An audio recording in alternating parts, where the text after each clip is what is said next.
Oh, howdy all, grab yourself a drink. It is time for some PathOfExile discussion. There was a fair bit of discussion yesterday online about a potential cheat program that was existing in PathOfExile. Now, I didn't want to talk about it at the time in case it was more of a serious problem than it was, and in case anyone got the wrong idea and went and downloaded it. But GGG have now closed all of the problems that allowed it to happen, and so I'll quickly go through Chris Wilson's post of what happened and how they fixed it, and why they don't think it's going to have a major effect on the League economy. A long time ago, back around 3.8, GGG made some changes to fix the betrayal lag issue. The betrayal lag issue happened because you would zone into an area, and GGG didn't load the entire betrayal board at that time. They didn't load it until you encountered the betrayal fight. And when you did encounter the fight, especially the intervention encounter, it would suddenly load all of the art assets for all of the people that were involved in that intervention encounter. If your computer was at the powerful end, it usually didn't matter very much. But if your computer was at the lower end of the recommended specs, or even below the recommended and in the minimum specs region, then it could cause quite a bit of a freeze up and often could result in your character getting killed before you could act. So they introduced a system where various monsters that had particularly unusual graphics, and there was only one of them in the instance, would be preloaded. Now this applied with Archnemesis to the various projections of the gods.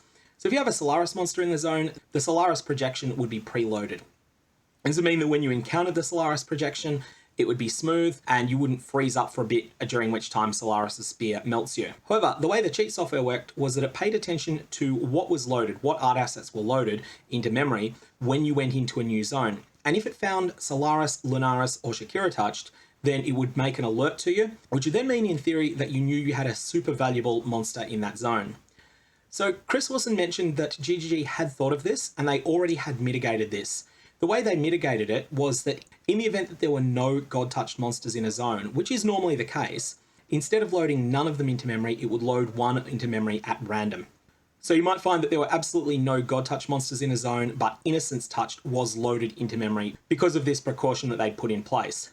So what GGG then analysed was the possibility that some players may have been paying attention to which loaded and then only continuing with the map if it was Solaris, if it was Lunaris, or if it was Shakira.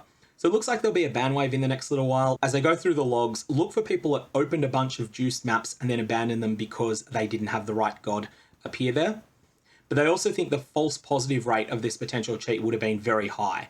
So you might have been opening a juiced map, then you'd have 45% of your maps would say, hey, we've got a Lunaris touched in here, or one of the other valuable gods. But then you went in there, you full cleared the map, and you found there were none. And then maybe 1% of the ones would actually have Lunaris in them. So that's the information as to what's happened. There's been a hotfix that has completely made this impossible. And Chris also mentioned that they haven't seen any widespread abuse of this technique, but that they will ban anyone that they found that has done it. And lastly, there's been a delay to the Archnemesis defensive mods being changed because the patch that was being planned to do that seemed to have been causing a number of crashes. Anyways, that's all I got from a news perspective today. May your Varlobs have interesting results, and I'll see you around.